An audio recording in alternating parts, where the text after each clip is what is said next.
I'm in Gettysburg, Pennsylvania for the holidays. This is where I grew up. And a few days ago, we went to Lidditz, Pennsylvania to take a tour of what's considered the oldest pretzel manufacturer in the United States. Knead it out and bring it over here to the twist. You take those two ends and twist them together, forming a nice little knot. That knot in the middle represents their unity in marriage. This is actually believed to be from where we get the popular phrase tying the knot.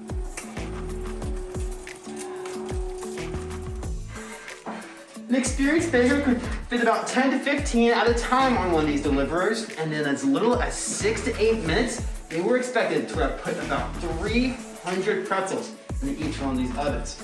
And during that tour, they said something which stood out to me.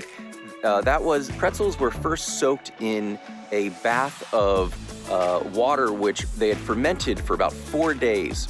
And that contained straw and ash. I wanted to try recreating that recipe and just see what does the straw impart as far as a flavor or maybe something else to the pretzel. So in my attempt to recreate that, I got some straw from my friend Ben and I packed it in here. This is a colander and I basically just stuffed all that straw in there to make a nest. And then here we're at the burn pile where we just burn wood and we clean out the forest of any debris and burn it here. So that should be some nice clean ash, and that's kind of the tricky part. I have no idea how much to use. There's nowhere on the internet that says use this much ash and you'll get this pH in your water. It's not as consistent as normal refined lye. I've scooped my ash into here and there's some hot coals still there, so I better run and put some water on this before it lights my straw on fire. Now I'm just pouring water slowly over this ash, and again, the straw is kind of working as a filter. That's the plan. I just realized I don't have a pH test kit, and so I'm going to repeat the whole process just to make sure that the pH is as high as possible. I need the water to be at about a 12 pH. So what I've done is I just put in a fresh batch of straw, and I'm gonna put in a fresh batch of ash and pour all that water back through it to strain again. That did take about an hour for probably about 2 gallons of water to strain through here.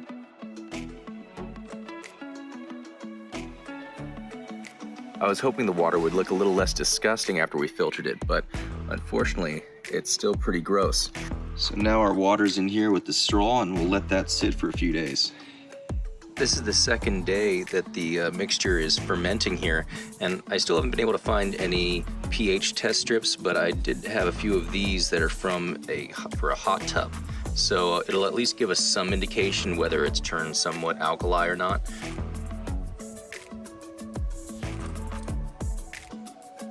This is really towards the end of the spectrum, so that means that we have very high pH and high total alkali. So should be good. Here's our straw and ash mixture. It's been fermenting outside for a few days, although it is cold outside, so I don't know how much fermenting it did. But it does smell just like you walked into a barn. It's a clean smell, but it smells of hay. It's got a real dark color to it. I'm going to strain it through some cloth here before we boil this. We still don't know what our pH is, but we know that it's higher than 8.5.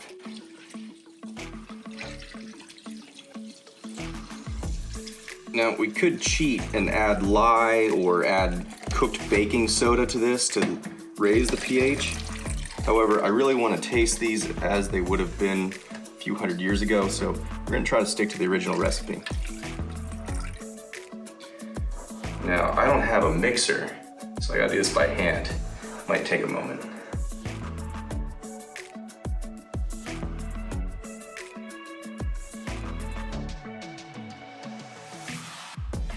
All right, so we gave our dough a rest for 30 minutes to rise a little bit. And I'm just gonna cut that into 8 equal portions, which will become our pretzels.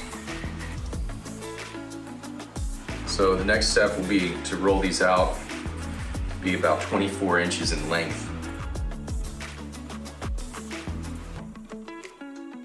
There's somebody out there that's made like thousands of pretzels. You're like, this guy doesn't know what he's doing. Let's see if I can remember how to do this from the tour at Sturgis. So first, put it like a U away from you, and then fold these over give it a twist like that, and then back.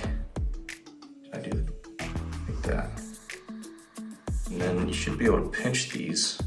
However, I think a little bit of water would help that hold it better. One interesting note, you're actually supposed to hold a pretzel like this. This is supposed to be the top, and this is the bottom, even though we always look at it where this is the top. Just a sort of historic fact. All right, now you can see we got our water boiling, and we let the pretzels rise actually for about 30 minutes, and still not looking perfect, but okay. Let's give this a try.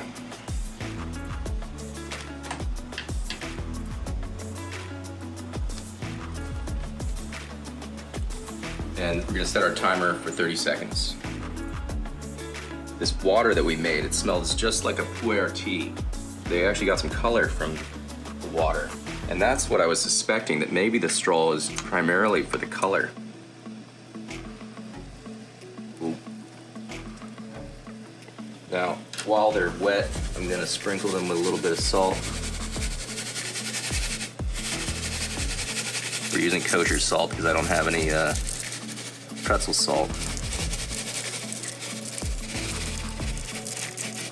The interesting thing about the salt that's on the outside of the pretzels is it was not for flavor. It was because it was the way they kept them from sticking in the oven. They didn't have anything non-stick, so they throw down a bunch of salt first, then lay the pretzels on that, and that'd keep it from adhering to the bottom of the oven. All right, let's do a few more. This is our perfect one.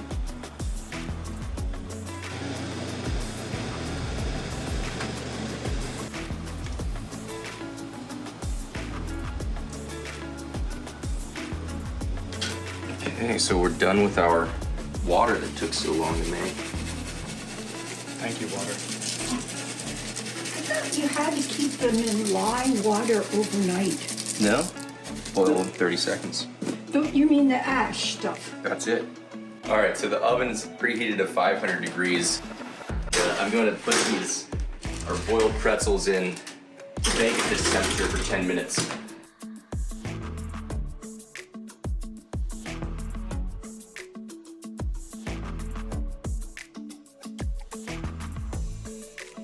It's hot. Ah, that's real hot.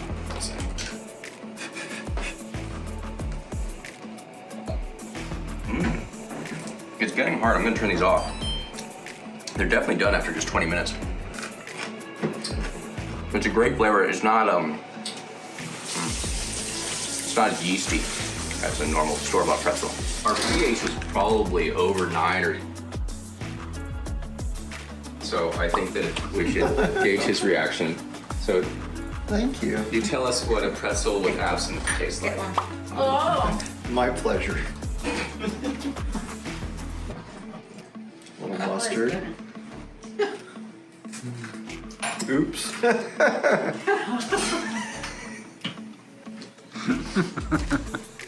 You like it,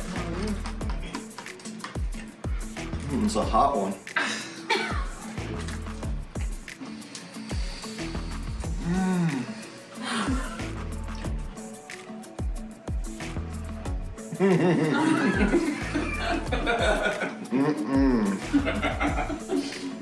I do not like that. Oh, stop. He was a book. It's good. It doesn't taste like a store-bought pretzel. Oh, but it's still good. Oh, I see. Crunchy outside. The pretzels we made the other day were really good for first try, but we noticed the dough itself didn't have enough flavor. So over the last 3 days or so, what I did is I started a sourdough culture, and this has been bubbling away. And so normally you'd want that to go longer, but I think it's gonna provide enough flavor for us. And I'm not following any recipe here, I'm just gonna go by texture.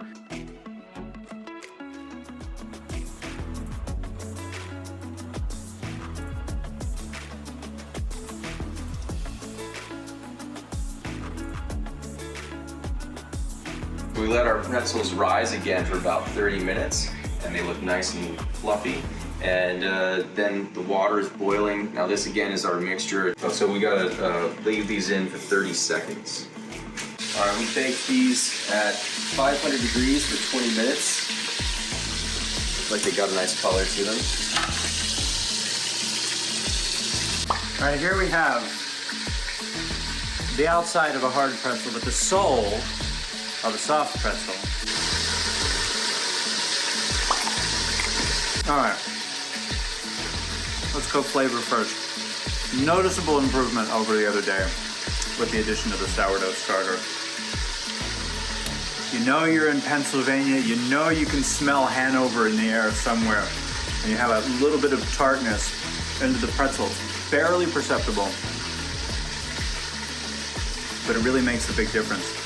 But you really have accidentally created a hybrid where it's very nice and crispy, like the beginning of a crunch into a hard pretzel on the outside, only to find yourself in this soft safety net landing of the very familiar ball game soft pretzel once you get to the inside.